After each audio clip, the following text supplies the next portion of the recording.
Welcome, everybody. We are recording now and just wanted to share with you that we are going to be posting this class on our YouTube channel, and I'll put a link in the chat box in a minute so you can check out our other lectures or bookmark this for later in case you'd like to share this with any of your friends who were not able to join us today. This is a program brought to you by the Cloud Library in Cincinnati and of the HUC-JIR library system. Welcome today. We're so happy to see so many of you here online. And I just want to share with you a couple words about the Birnbaum collection, which we're going to be talking about today. I am Abigail Bacon. I'm the head of public services and outreach at the Cloud Library in Cincinnati. And one of my jobs is promoting events like this and organizing these things, but coordinate our visiting researchers. And one of our visitors was our very own Cantor Austerklein, who came to us, I think it was last summer, to do a quick dive into the Birnbaum collection. So I'm just going to share with you what the Birnbaum collection is. And if you wouldn't mind, I'll just please keeping yourselves muted until we have questions and answers. Thank you. All right, so the Birnbaum collection was started by Edward Birnbaum, who was a cantor, a scholar, and composer in Königsberg, Germany. He lived from 1855 through 1920, and he had the goal of creating a music history compendium, and he had amassed thousands of Jewish music manuscripts, and they were in his collection in the synagogue in Königsberg, where he served as the cantor. And it was a truly world-class collection that was unparalleled. What was really amazing about this collection, which was sitting in the synagogue attic, was that again, it was the only collection of its kind in Europe, and it was saved from the destruction of Kristallnacht by our head librarian, Adolf Oko, in the early 20th century, who went on a trip to purchase all these manuscripts and brought them to Cincinnati. They are all here in our collection now. We've digitized many of these items. You can see them online on our music manuscript website, but we have visiting researchers come and use these things all the time. And these items would have been lost to us forever because of the destruction in Europe. So we are very grateful that the library was able to preserve these items. And it's truly an incredible collection. Every researcher that comes to visit is investigating a completely different aspect of Jewish musicology. It's really fascinating, and you can take a look on our Facebook and Instagram pages to see some of the things that we've highlighted that are just random items from the collection, but also the specific areas that our visiting researchers have studied. So I'll throw a link in our chat box too, so you could take a look at that at some point. But without further ado, I want to introduce our guest speaker today, who we are so grateful is joining us. Matt Austerklein is the cantor in residence of Temple Beth Shalom in Sarasota, Florida, and a PhD candidate in Jewish studies at Halle-Wittenberg University. He's the editor of 3 books and numerous articles on Jewish music, and serves on the cantorial faculties of the European Academy of Jewish Liturgy and École Rabbinique de Paris. In 2022, Matt received the Cantor's Assembly Samuel Rosenbaum Award for Scholarship and Creativity, one of the organization's highest honors. Matt is currently writing his doctoral dissertation on the musical professionalism of Ashkenazi cantors in early modern Europe. And today's talks come from a major figure in that research. Matt also writes at Beyond the Music, a weekly newsletter about Jewish music arts and culture on Substack. You can follow Matt's writing and subscribe for free at mattausterklein.substack.com, and I'm going to put the link for that in a moment in our chat box. I'm going to hand things over to Cantor Matt. Yourself. Thank you so much, Abigail, and thank you to HUC and the Cloud Library for bringing us together for this really special learning. It's my honor to share with you the teachings of, I think, one of the great cantorial ethicists of the last 3 centuries. And so here's what I'm going to do today. Today I'm going to introduce you to him, and then we're going to study from his book, which is in the Birnbaum collection, Sefer Teudat Shlomo, a series of a couple sources on personal ethics, on being a cantor, but also how being a cantor translates into leadership for all of us. But to start, because it's Elul, a little song. The Hasidim taught us to sing before we learn, so I've learned from them a little bit. This is Achat Sha'alti. אחת שאלתי מאת אדוני, אותה אבקש. אחת שאלתי מאת אדוני, אותה אבקש. You can try that with me. אחת שאלתי מאת אדוני, אותה אבקש. אחת שאלתי מאת אדוני, אותה אבקש. שבתי בבית אדוני כל ימי חיי, לחזות בנועם בנועם אדוני, ולבקר בהיכלו. שבתי בבית אדוני כל ימי חיי, לחזות בנועם בנועם אדוני, ולבקר בהיכלו. אחת שאלתי מאת אדוני, אותה אבקש. אחת שאלתי מאת אדוני, אותה אבקש.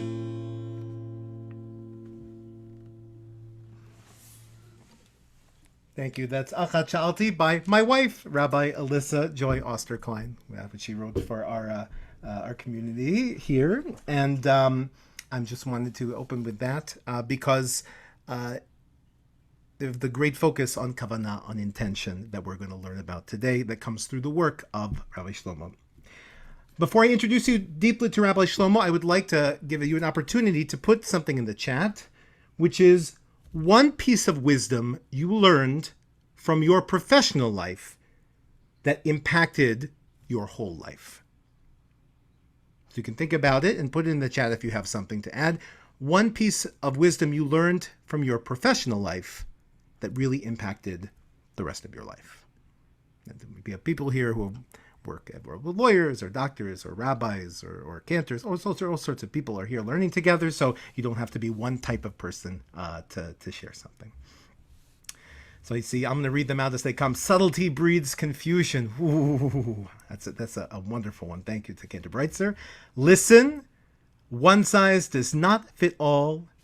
You have to listen without judging. These are all beautiful lessons, and you don't have to be whatever these professions are to understand them. Meet people where they are. Showing grief and tears can be strength. Being nice to everyone. Start from where you are. People are basically good. When you're a teacher, never using words like me or I or me or myself. People matter, and competition can distance me from people. We're going to learn about that actually a little from 300 years ago today. Being passionate about everything lessens the power of your passion. Interesting. Inclusion brings people closer together. Never judge a book by its cover. Internal beauty that counts. Minhag, the custom of the place, is important. And as a teacher, you can make a difference one mind at a time. I think we should work on our tshuva for this high holiday season, just based on this wonderful chat. We should publish it. Cloud Library should publish this wisdom in its own little sort of, Sefer Musar, book of ethical teachings that our attendees have. Speak less, listen more, and balance giving them what they want with giving them what the tradition says. So, for me, I'll share. For me, one of the most important things I've learned through my professional life is the importance of kavanah, which she said before, of intention. And that's, for me, whether as a parent or as a friend or as a Jew or as a Klei Kodesh person working in community, how we intend what we are doing radically impacts the outcomes that we experience, right? Sof ma'aseh b'machshavat chila, right? What the ends are really start with how we're intending and what we're intending for our what we're doing in the world today. And so I hope you've learned a lot from each other. And now I want to introduce you to Rabbi Cantor Shlomo Lipschitz, who may not have had the same profession as you, or he may have. But as we learned, we can learn something from everybody that everyone else can learn from, regardless of what our background is. So I'm going to first introduce you to Cantor Lipschitz, and I want to take one quick moment as I share my screen, as we did in the old country, to again recognize Rabbi Cantor John Haddon, who's with us on this call today. I researched Rabbi Lipschitz, but Rabbi Haddon made it cool. He did it several decades before I even heard of this book. He did his graduate work at HUC on Sefer Teudat Shlomo, on this book by Cantor and Rabbi Shlomo Lipschitz. And so I'm just very honored to have him here today. All right. And now, as we say in the old country, the sharing of the screen. Okay. Here we go. Okay. Very good. Can everyone see the 2,000-year-old man? Raise your hand if you recognize the 2,000-year-old man. It's not me. Thank you, Cantor Nadel. I'm glad you do. We should all be zoicha to live to be a 2,000 or maybe 300-year-old person. Who knows? All right. So let me tell you a little about Rabbi Shlomo Lipschitz, and I'm going to walk you through his life just so you can get a sense of who he was before we learn from him. He was born in Fürth, which is near modern-day Nuremberg. You can see in the middle there. Rabbi Shlomo Lipschitz had chazonis in his blood, and Rabbanut as well. His grandfather was Reb Zalman Lipschitz, who was a long-standing cantor in Frankfurt am Main, one of the great German centers of early modern Jewry. And his Zalman, his grandfather, had two children who both became cantors, including Shlomo's father, Rabbi Moshe Lipschitz. And Rabbi Moshe Lipschitz served in Fürth, here where Shlomo was born. His father, Rabbi Moshe, served as a rabbi and as a cantor and as a sofer and as a notary, as a ne'eman, for 52 years, from 1678 to 1730. That's a long time to be serving in one community. So he was very impactful. And during that time, Fürth was beginning to develop into quite a sort of a music-oriented town. The Jewish printing press, while Rabbi Moshe is there, prints two books on Jewish music. One, Defending the Cantorate, which it was from a cantor. You can see him up in the corner there, Reach Nichoach. It's a cantor in the north of Prague, but he publishes in Fürth. And then a book called Simchat HaNefesh, which was a book of Musar-themed Jewish songs, which is one of the earliest notated books of Ashkenazi melodies that we have from 1727.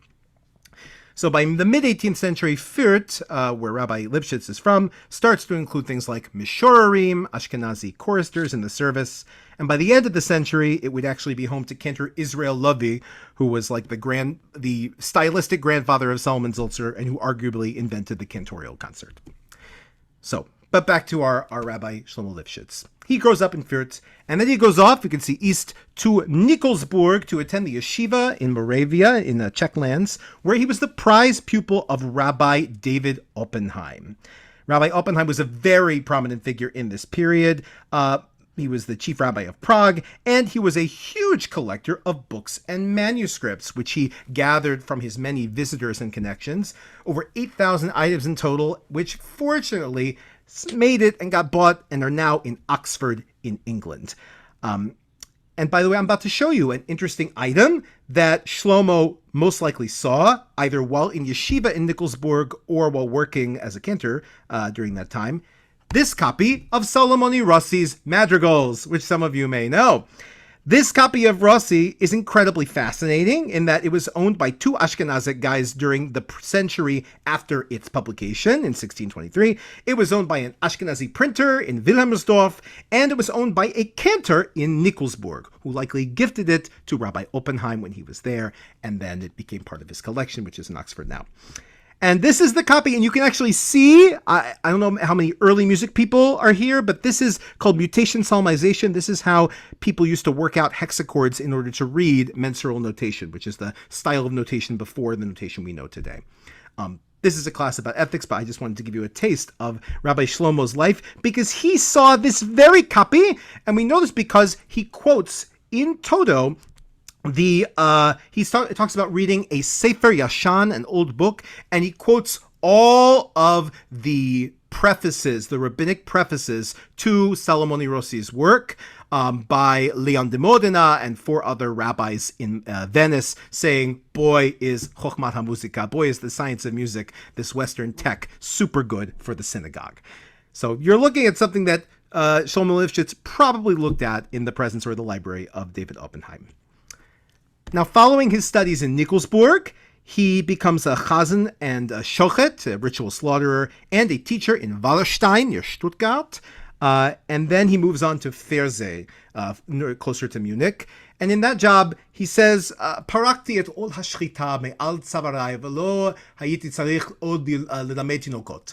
I threw off having to do shchita and ritual slaughter, and I didn't have to teach kids, but I could focus on being a full-time, learned, committed prayer leader. So he eventually, from there in Ferse, where he's able to focus deeply on the kavanot, on the intentions and the technologies of leading prayer with kavanah, he moves to Prague. And he's the chief cantor of the Pinkas Shul and the Zigeuner Shul. And it's in this time in Prague that he begins to write the book that we're going to see today, Teudat Shlomo. I call it a guide for perplexed cantors, but really it's really a 100-page ethical treatise on how to be a good cantor, and in some ways really how to be a good leader. If you look at the book by Jack Bloom, some rabbis will know this book. It's called The Rabbi as Symbolic Exemplar by the Power Vested in Me. Anyone heard seen this book? It's a book about the psychology of being a rabbi. And what does he begin his book with? He begins his book with the halachas, with the laws of being a cantor. So that's as much to say that as much as we're going to look at a book that's a cantorial guide about cantorial questions are ultimately leadership questions. It's a question of how do you be a good shaliach? How do you be a good leader in the world? And leadership questions are things that we can absolutely all share. We look to our leadership we look to our leadership ideals in 45 minutes. in order to It's all right, folks. If you can mute, I will give folks a chance to talk towards the end. And I appreciate that we're talking about all this together. Main point is that cantorial questions are leadership questions, and they really can be shared by all of us in the way that we shared our lessons from our lives earlier today. So let me go on to. We're going to get to that. The little end of his bio is that he moves on to have a brief stint working in Frankfurt am Main. He continues working on the book we're going to read from today. And this is right around the time of the fire in Frankfurt in 1711. He leaves by 1715. But it is possible that he brings some of the musical practices of Prague, which is a very musical city with lots of cantors doing new tunes and playing musical instruments. He may have been one of the people to bring that to Frankfurt am Main, because it's written down that they did that around 1714, 15.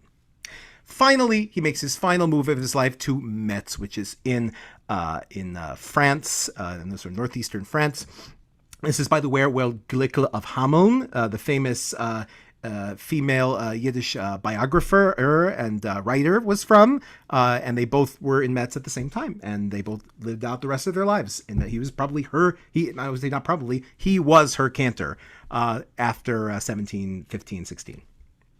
And actually, in this time, we can see we have another little piece of his life. This Tikkun Sofrim, this is a book that a person writing a Torah would copy the words from. And it was written by by Yitzchak Itzik Mishorer. It was a singer who sang with Shlomo Miprag, who sang with Rabbi Shlomo in Metz. And he dedicates this to him in honor of him. And also Rabbi Shlomo checked it. And also his son, who became a cantor as well, checked it as well. So, Sachakol, who is Rabbi Shlomo Lipschitz? I'm going to stop my share for now. We're going to have another sharing. But who is Rabbi Shlomo Lipschitz that we're about to learn from?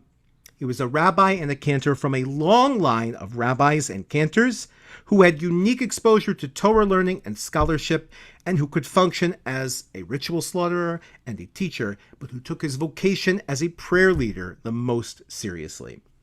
He was also a good sacred singer and had access to new music and to musical technology like notation, as we saw.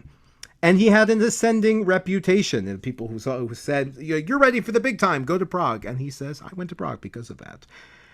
But he was just as interested in the behavior and the piety of singers and cantors as their musical abilities. And he wrote this book, Sefer Teudat Shlomo, published in Offenbach, outside of Frankfurt am Main, in 1718, to be a guide to cantors in the pious and correct fulfillment of their calling.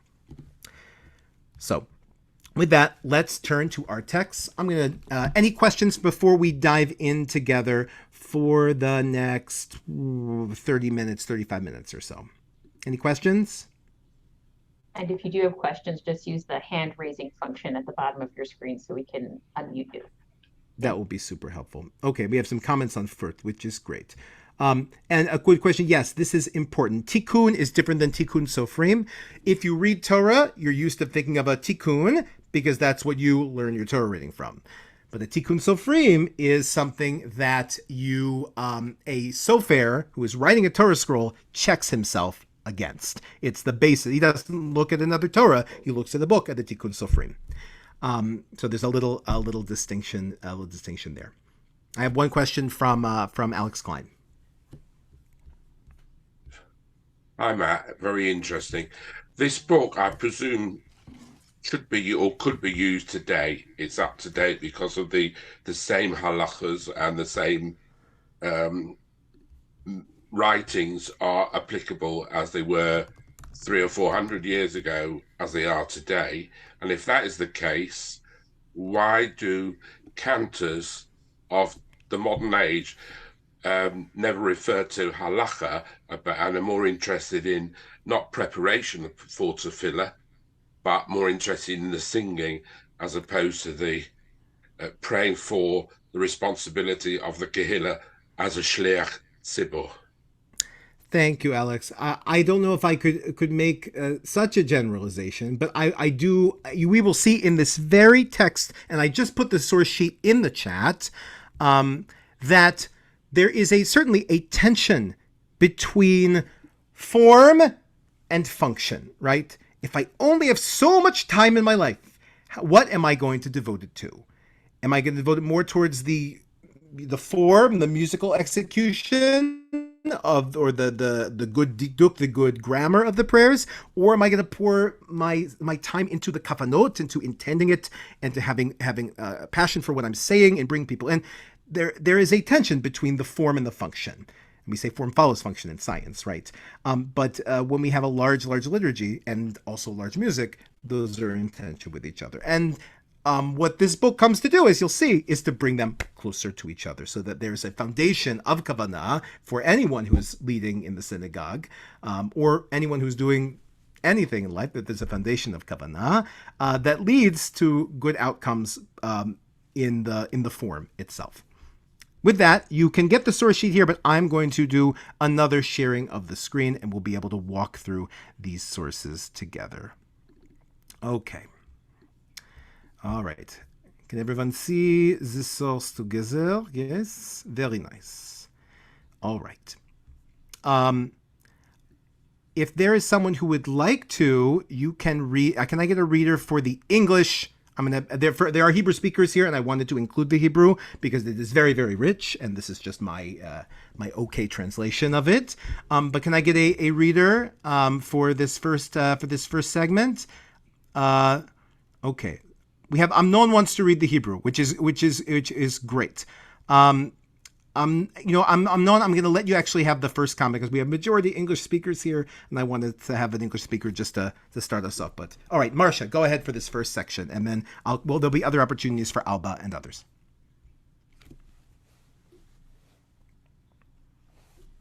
So Marcia, you can go ahead, yes, and I'll scroll when the paragraph ends. Okay, great. In Sefer Or Yisrael, in the name of Sefer Hechal HaKodesh, one must know the reason for why the only appropriate work on Yom Kippur is that of the high priest. You already know that the secret of the high priest is compassion, chesed, and on this holy day, which is a day of atonement and forgiveness and mercy, it must be that the quality of compassion overcomes the measure of judgment. Since if there is no compassion, there is no atonement or forgiveness. And if you call upon a common priest who is inclined to the measure of justice, perhaps the compassion will be tainted with judgment. Because of this, on this day in which dominion is given over to the world of compassion, from which atonement and forgiveness comes, the shaliach must be compassion. That is, compassion that does not stand on judgment, and review his qualities in order that he shall bring forgiveness by the world of compassion. And the shaliach, who is compassion, atones and forgives without delay.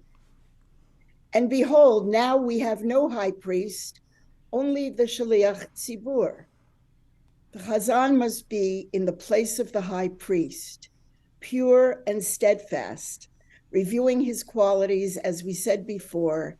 And if he has a voice which is pleasant to the spirit of humanity, then of course it will be pleasant to the Spirit of God. Beautiful reading. Thank you, Marcia. 2 questions. You can pick which one you want to answer.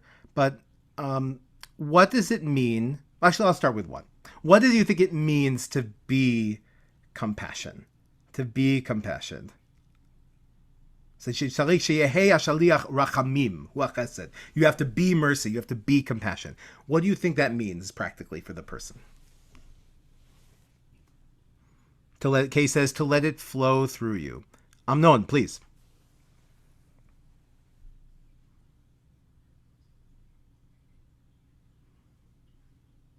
I think Amnon wants to if Abigail, you can unmute Amnon. Marcia adds unconditional acceptance as a given. Thank you very much. I would basically read this as empathy, having empathy to every person in your community, being able to identify with their miseries. Beautiful. As the shaliach, you have to be able to have empathy for the people around you. It's not that you have the professional and he's getting it done or she's getting it done. It comes from you being a vessel of love and empathy for everyone who is part of the tzibur that you are with. That is a deep task. Other comments on it? I see. Thank you, Amnon. I see being able to be present and to project compassion, right? To show compassion in the way that you are carrying yourself in your service. If I may jump in a little bit. Please. Remember the world in which he is dealing with. These are people who, many of them have survived the 30 Years' War. It's a time of terrible strife. And therefore, I can see how compassion is the main element. In our synagogues today, we talk about bringing joy. Why? Because thank God, most of our people are not suffering. We don't live in a world of travail. But I think in the world in which Shlomo Lipschitz found himself, it was a world where Jews were still suffering. And therefore, I find this spirit of compassion as being extraordinarily important. He's bringing comfort, nachamu, to his people. Absolutely. And, we also don't know, we live in relative safety compared to, the Jews of Metz in 1718, or this is already Israel, so this is already probably, in the 17th century, this text. But we don't know, what suffering everyone is going through in our community, or if we are a deeply invested Shliach Tzibur, we do know that.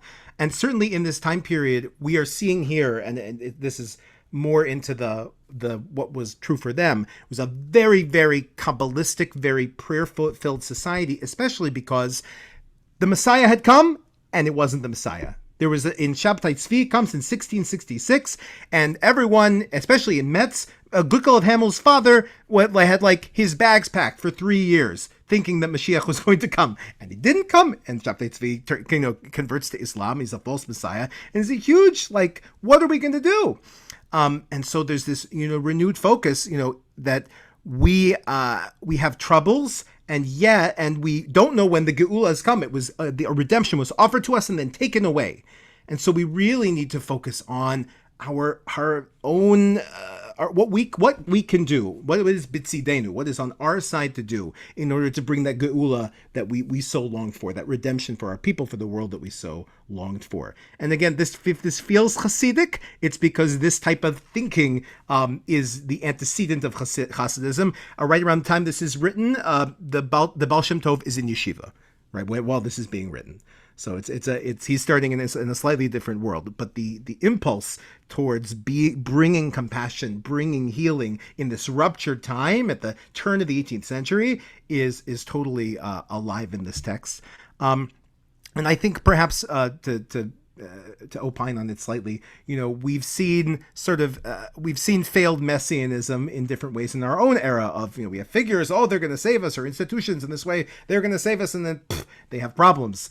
And so there's this really turning towards what can I do? What can I do to make a difference? Not just what the messianic institution or the messianic person, which like Shabtai Tzvi didn't save everybody. To add to that, thank you, Leah. This is very important. Okay, good. Thank you. I'll ask one more question. What do you think about this idea of the chazan, or the cantor, or really the prayer leader, because these things are used interchangeably, shaliach tzibur, representative of the community, chazan, cantor. What do you think of this idea of the cantor as a priest, as a bimkom kohen gadol, which is, by the way, all over the literature of the 17th century? What do you think of this metaphor?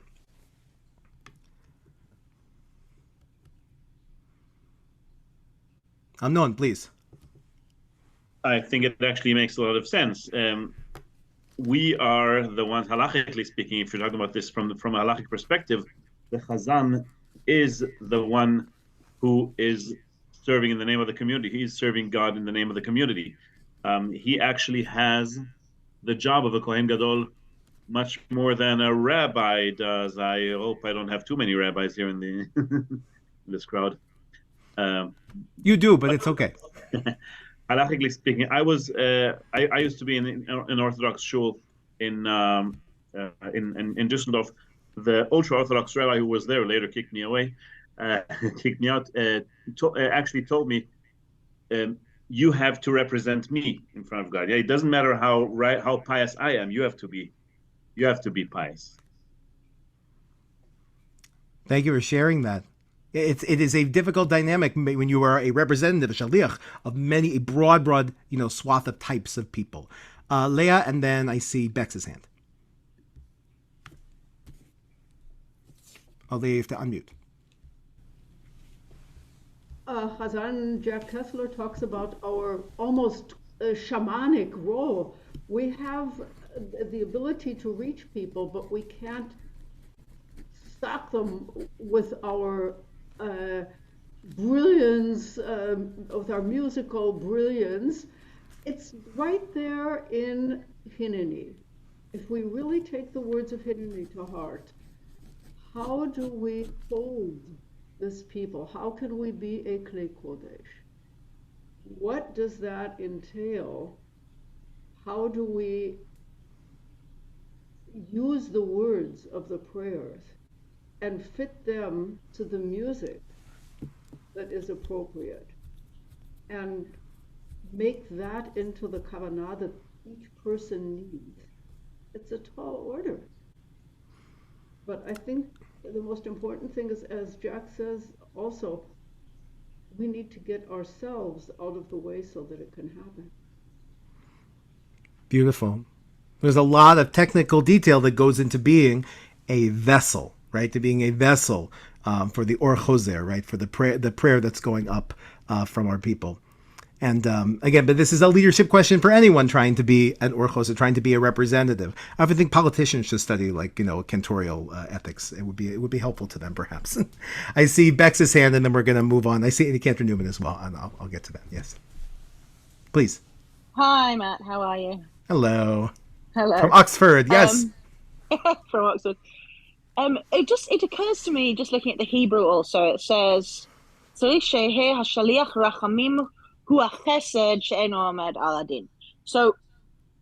assuming that we're using here rachamim and chesed in a kind of an interchangeable situation, which makes me think Kabbalistically of the 10 sfirot, of which chesed, the opposite is gra. So when we're asking, that the shliach must be compassion, rachamim was what I was thinking, but rachamim isn't one of the sphira, but chesed is one of the sphira, and the opposite one is gvura, and the gvura is the judgment about which we are not upon which we are not to stand.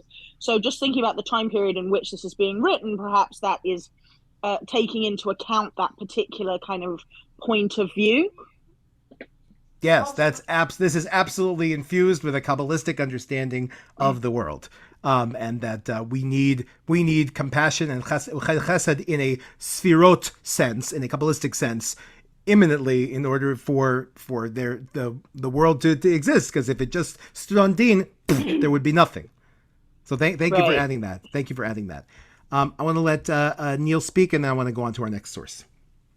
So I do think that the role of the Chazan really does model what the Kohen Gadol performed. The difference being that in the services that we have and in the tefillah that we lead, we're shliach tzibur in the sense of involving and including the congregation in prayer, whereas the Kohen Gadol was pretty more or less an observance of a ritual, but the shliach tzibur. But it makes sense because yes, and the Chazanim are really in charge of involving the congregation in this experience. Absolutely. Thank you for adding that. Thank you. Well, I want to tease out that, that point that, being a cantor and being the Kohen Gadol, you are different than other people, but you're trying to identify with them, with the Chazam in terms of music and tefillah. And indeed, the high priest, people writers about the Bible talk about how the high priest was considered as a member, kind of like perhaps the queen or the king in Great Britain, as a sort of a member of people's households. Like you'd have their picture on the wall, right? Everyone's sins were forgiven when they died, So there's sort of a sense of that person is familial to you, even though they are different from you. And in this next verse, we're going to see how do you deal with still identifying with the practices and the piety of everybody, even though you have different responsibilities. Who wants to read about mikvah avoidance in the English?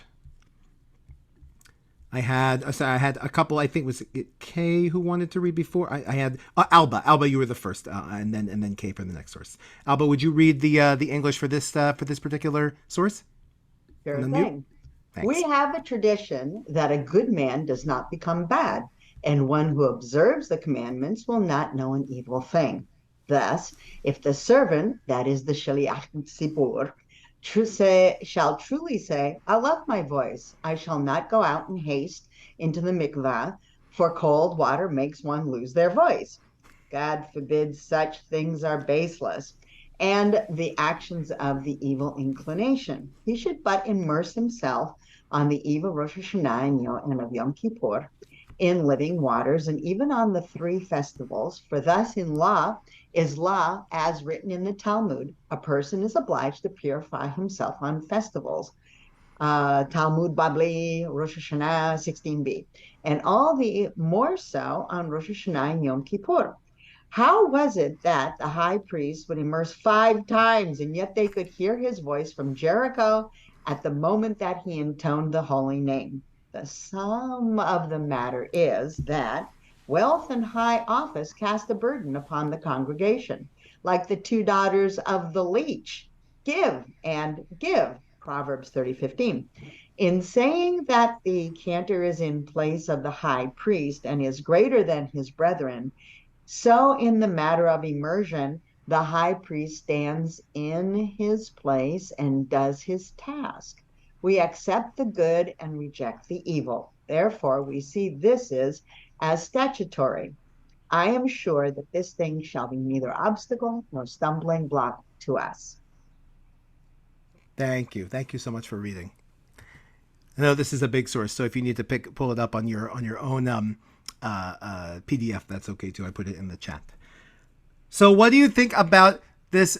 This problem of the voice and the mikvah?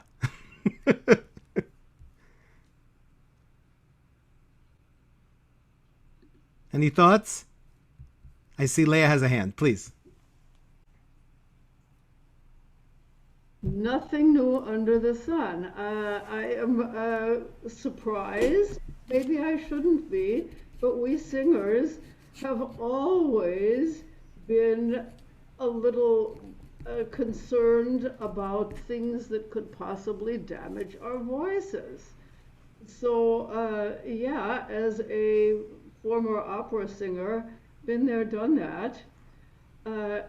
But I think part of what is coming out to me, vibrating here to me, is uh, when we, I know this from my own experience, when we are so afraid of getting sick, so focused on the negative, we cannot do our job.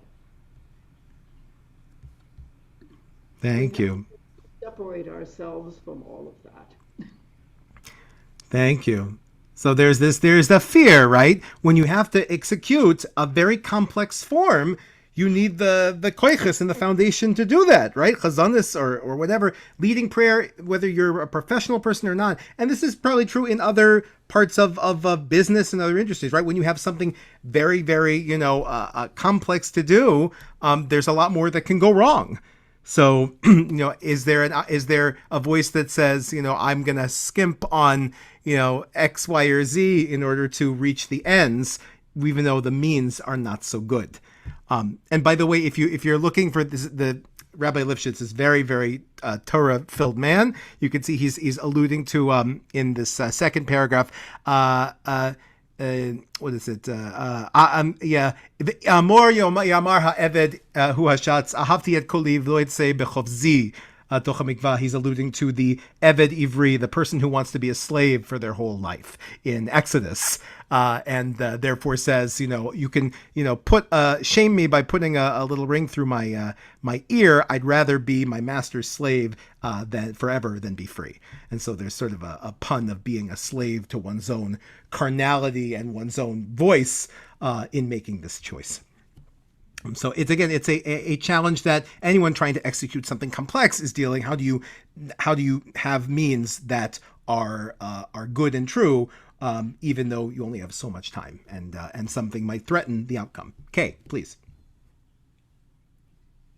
Kay, you're muted. There we go. Can you hear me? Yes. Connecting to the previous theme, if the cantor is to be that vessel, to be the carrier of the inarticulate voices that need to reach God and can't, the voice is so necessary, not just for the cantor's sake, because the cantor can do their job, but for the people that need to use that channel to reach a higher level. Thank you, Kay. Well, that's one vote for the voice, right? It needs to be in working order. So again, this brings out just an important tension. Bex, please. Well, it's interesting to me. I mean, I do see that both of those points of view as well, but I'm also thinking that maybe the key of this text is the bit where it says, "I love my voice," which sort of speaks to me more as hubris than as protection. So yes, I too will take care of myself, my health, and my voice in the run up to Rosh Hashanah, because those are the things that are necessary for me to do my job, but not because I'm in some kind of hubris about it, really. Not because I think actually that no one else could do my job, because actually there are people who can do my job, other people. So it's not about my voice that I think is what this text is trying to say. It's about your intention. It's about your kavanah. What is your kavanah for not going to the mikvah, perhaps, or for whatever the modern day equivalent might be of, of avoiding people or whatever it is before a certain, like Rosh Hashanah, Yom Kippur, or a festival or something like that, just to kind of, it just, I've said it, but it makes me think of the fact that if we only love our voices as the thing which makes us who we are, then actually that's not really who we are. Like, that's not going to bear the shaliach tzibor by the community. It's not going to bear their prayers in their tefillot in adequateness. Mm-hmm. I'm not very good with my English today. Sorry. No, it's quite all right. I really appreciate your point about the intention of the act of, what we're doing in order to, it's not that helping to save one's voice is not important, as Daniela has added in the chat, that we do need to attend to our spiritual vessel and our physical vessel, right, so that we can be inspiring. So that's a really important distinction to make. Marcia, and then I want to move on to another source.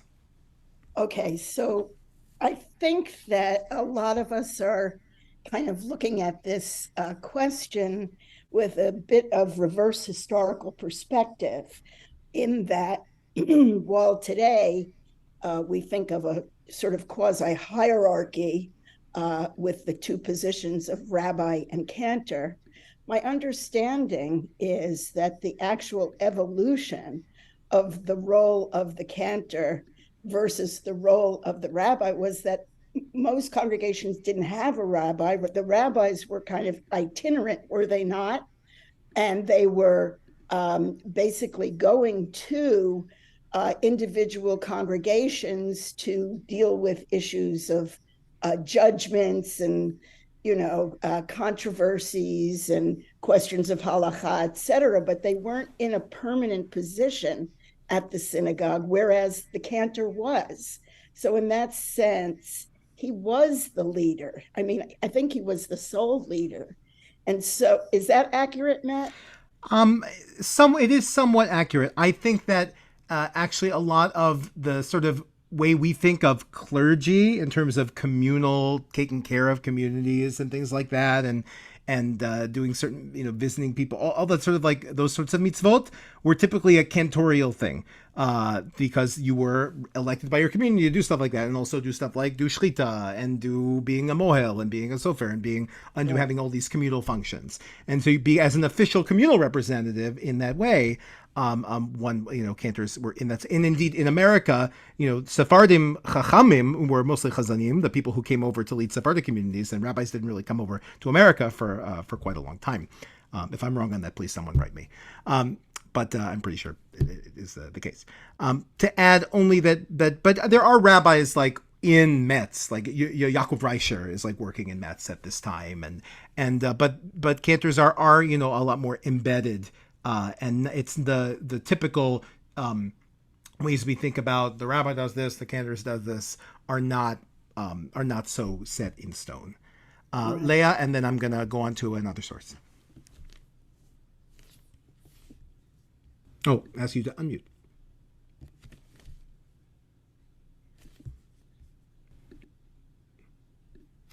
You're still muted.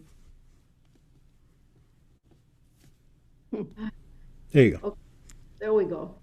I think the bottom line in this is, if we realize and we keep in perspective that our voice is the tool that we have, that's the tool of our trade.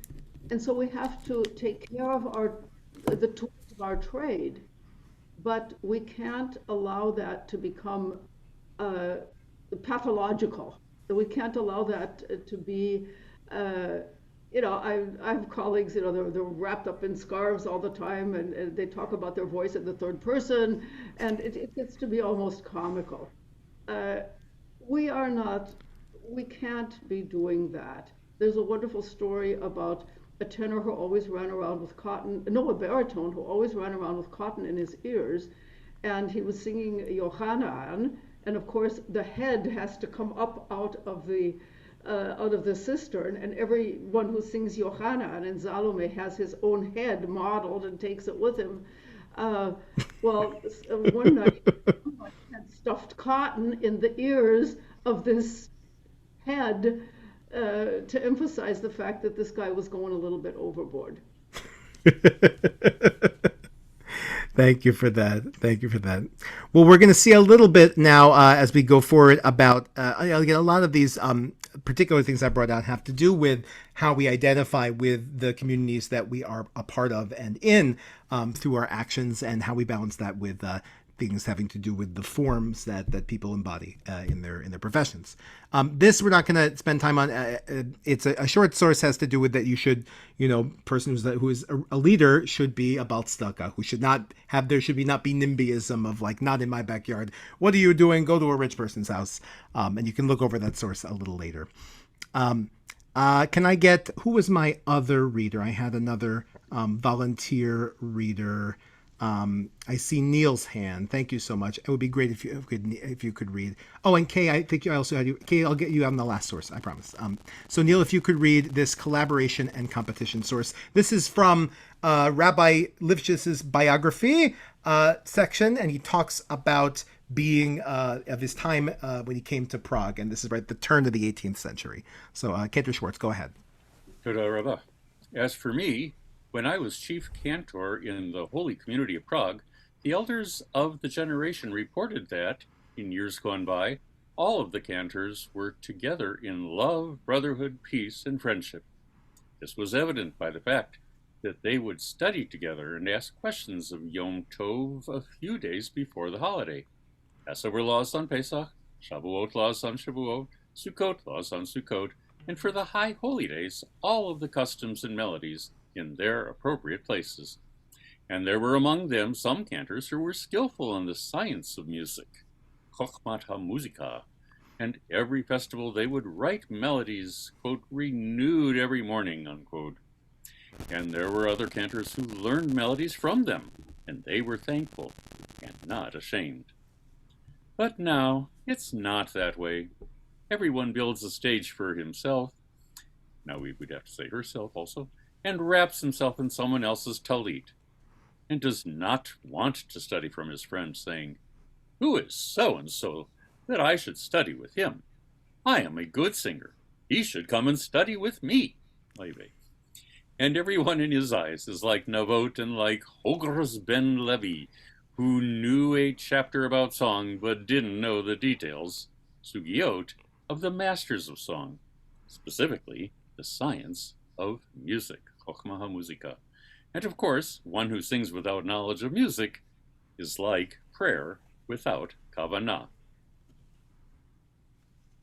Thank you, Neil. So this is the interesting source, right?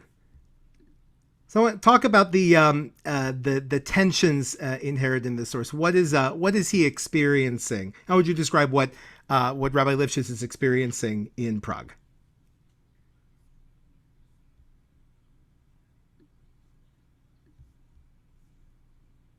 Professional jealousy, among other things. He's dealing with professional jealousy, right? This doesn't just happen to cantors, by the way. This happens in a lot of jobs. It's professional jealousy, right? I think he's dealing with professional embarrassment. Embarrassment. Say more about that.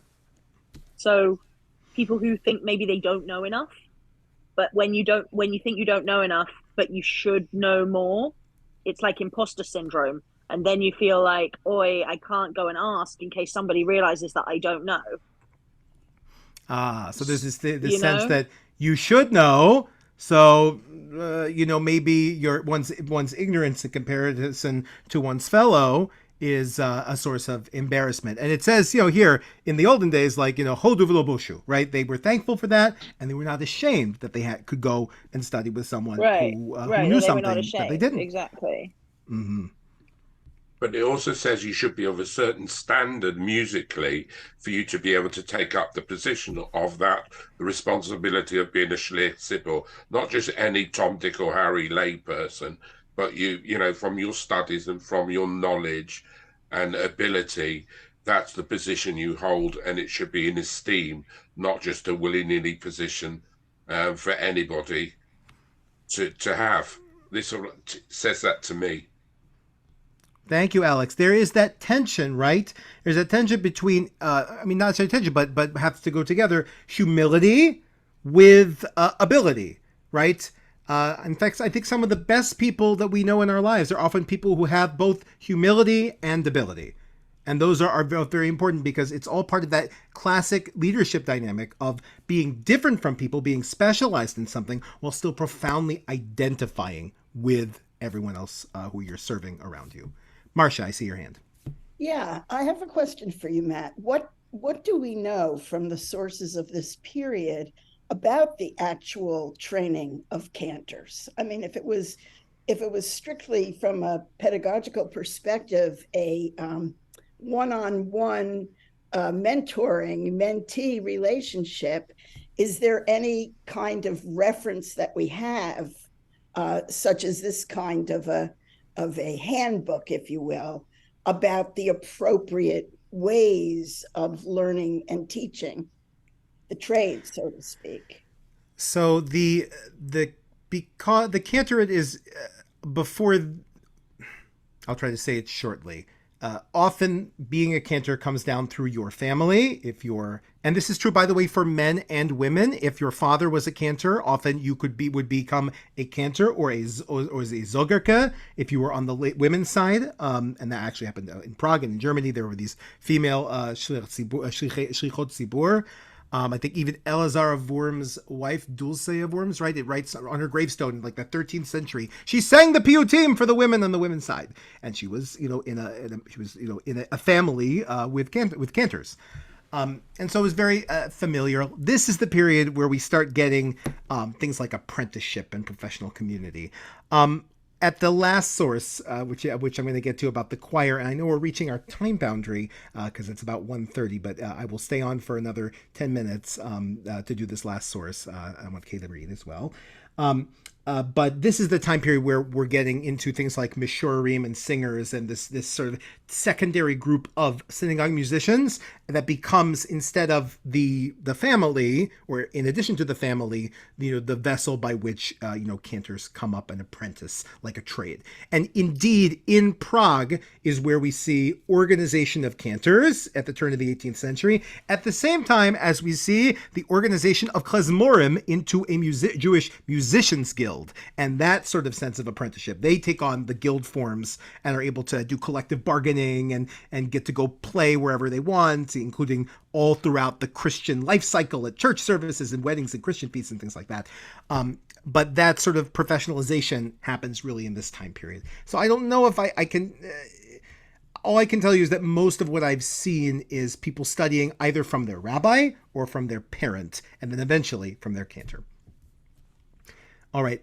It's 1:31. I want to, because I want to respect people's time boundaries, I want to thank you so much and thank HUC in Cincinnati and especially to Abigail Bacon for putting this all together. I will stay on to look at this last source about not beating the choir, which is quite interesting. But I hope that this has been helpful in terms of understanding that our own tshuva, our own look at our personal ethics and leadership, we can learn from each other no matter what our profession is. And that we should work very diligently to meld our differences and what we do in a special way with identifying very deeply with those around us and having our aspirations for piety match theirs. I want to thank you. And then for those who want to stay on, this is I'll go to the last source. And I think Kay, were you able to read this last source? Yes, I am. Please. Respect and imperfection. These are my titles, not theirs. Just as little as the world can be without wind, so little can a cantor exist without meshurim, the choristers.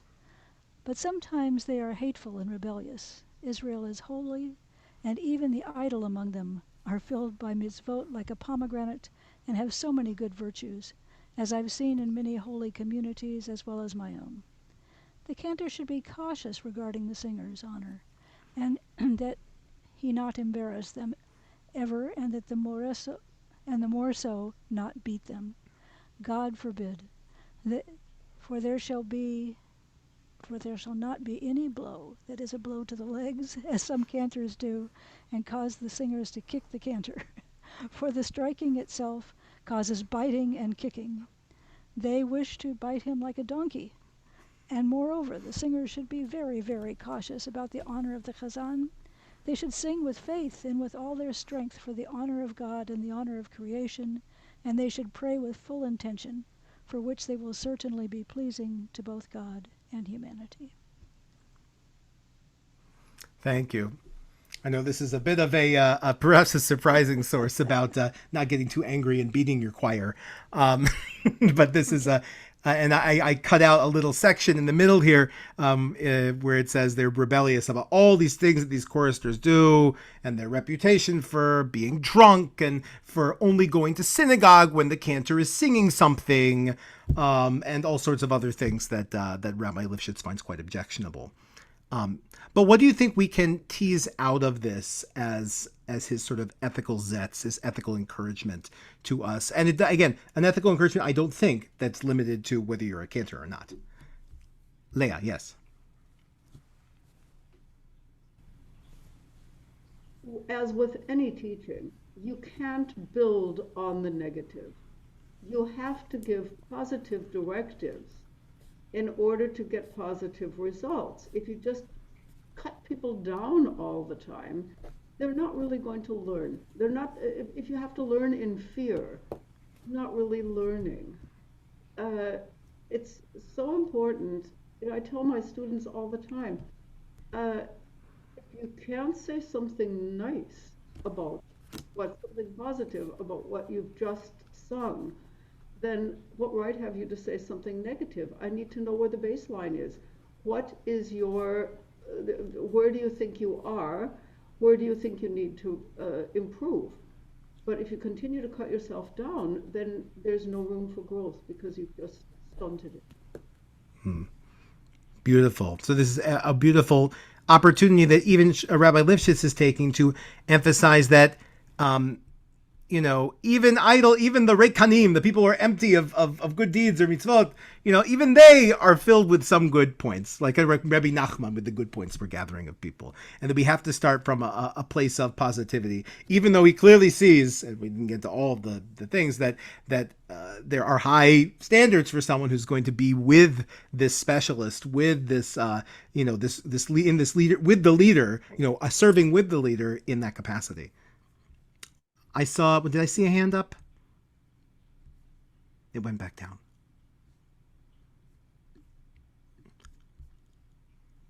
Okay, I see Daniela just added, yes, Cantor Risman added, singing community involves individuals, and we do need to honor each neshama to create something that's greater than the sum of its parts, and be kind to your allies. That is very good. You certainly should not kick them. I think that's a good lesson here. Alba, yes. I have more of a question where it says choristers. Are the choristers youngsters, or are they adults, or is it a combination? So by this time, the choristers are either adults or youths. There is a zinger, which is usually a high voice adult or a youth involved in singing, and there's actually even some other threads of youth singing in Prague at this time. But mostly we have the bass, right, the bass singer, and we have sometimes a tenor or another singer, and they mostly just alternate with the cantor. It's not a choir in the way that we know it today. But this is not, you know, but this is not that there's not the same power dynamic as this is adults and kids and corporal punishment in the context of the 18th century. This is more, there is a power dynamic, but it's chazan to mishorim, and they mess something up and they give them a little zets, you know, under the shulchan or something, under the table. So also would this be like we're doing the litanies, you know, the only one that comes to mind at the moment is Dayenu. Would they be the ones who would say those are, they would be the litany, the answering, like a Greek chorus or something? No, they would be helping with extended sort of melodies, which are sung in like the Kedusha or other specific, often things like the Kedusha or the Kaddish of the Sefer Torah, specific areas where Ashkenazi Jews had developed traditions to do extended singing, either for mystical reasons or for, you know, making the bridegroom who's for the upcoming wedding feel good, things like that. So it develops into a more, this is more of history than ethics, but it develops into a more, you know, complex practice with different voice parts, you know, in this time and in the years following. Bex, I see your hand.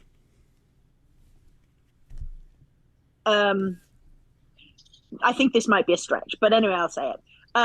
So it feels a little bit like, so to make it relevant right now, like I don't have a choir in the community in which I'm in, but we do have congregants and they do like to sing, and I feel as if maybe it's about, if I was to take it to make it relevant for me right now, it would be about making sure I'm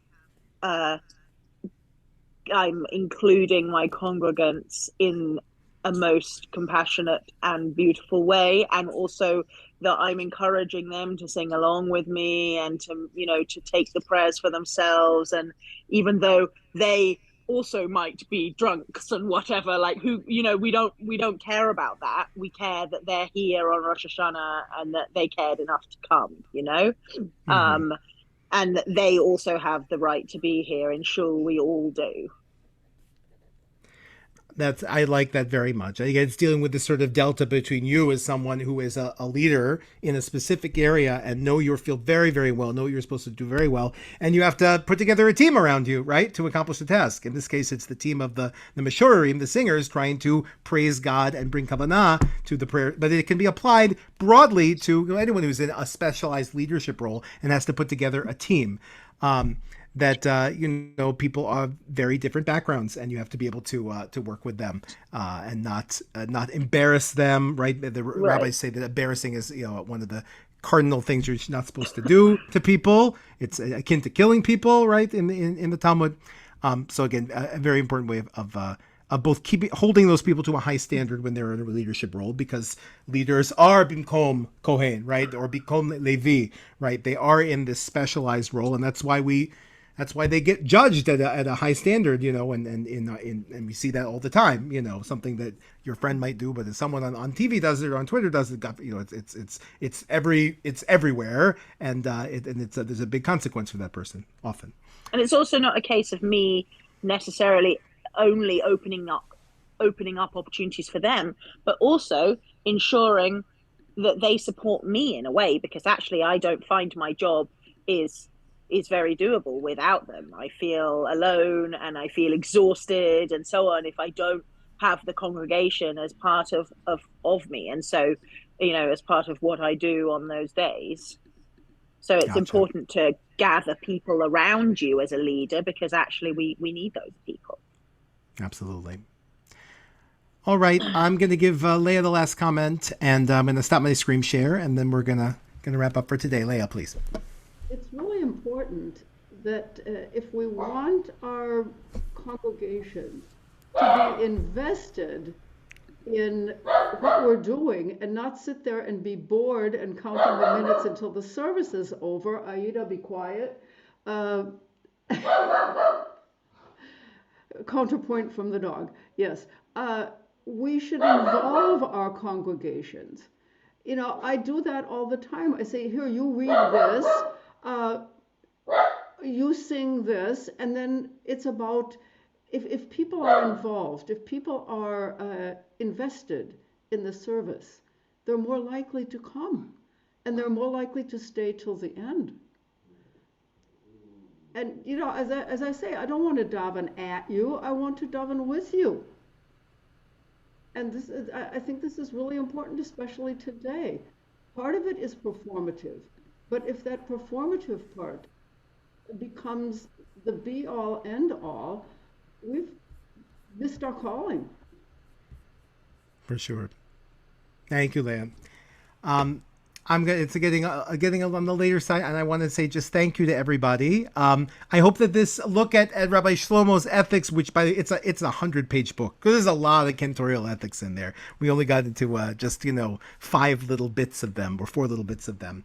But I hope we can understand that, we've had a lot of conversations about being a cantor and high holiday leadership and doing all these things. But the main point is really it's how we are leaders as people, right? And the practice of leadership, which is that something you can apply to anybody. And I still maintain that the halachas of the Shliach Tzibur, the laws of the Shliach Tzibur, are actually quite instructive in terms of broad leadership principles that people in many, many different fields can use. And I think that Rabbi Shlomo has a both intensely passionate and compassionate approach that I hope has been helpful to all of you. And thank you again to the to HUC and to the Cloud Library and to Abigail Bacon for making this learning possible. If you like what you learned and you want to follow some of the things I'm studying in this regard, this is part of my doctoral research. You can go to my Substack, which is called Beyond the Music. It's about Jewish musicology, and I post a newsletter there every Monday, and it's in the chat here. Thank you for being our teacher. Thank you. Thank you for coming. Yes, thank you, Cantor Matt Austerklein. We loved having you today, and we loved all of our audience members who participated so engagingly. So thank you, everybody, for your questions and comments. And if anybody's interested in learning more about the high holidays, we have another class coming up next week that is also, it's going to be a hybrid lecture. So anybody that's local can join us here in Cincinnati, or we hope to see you online. So thank you again for joining us, and see you next time. Bye. See you next time, everybody. Bye-bye. Thank you so much for coming. It was great. It was great. Thank you. Toda rabba. Thank you. Danke sehr.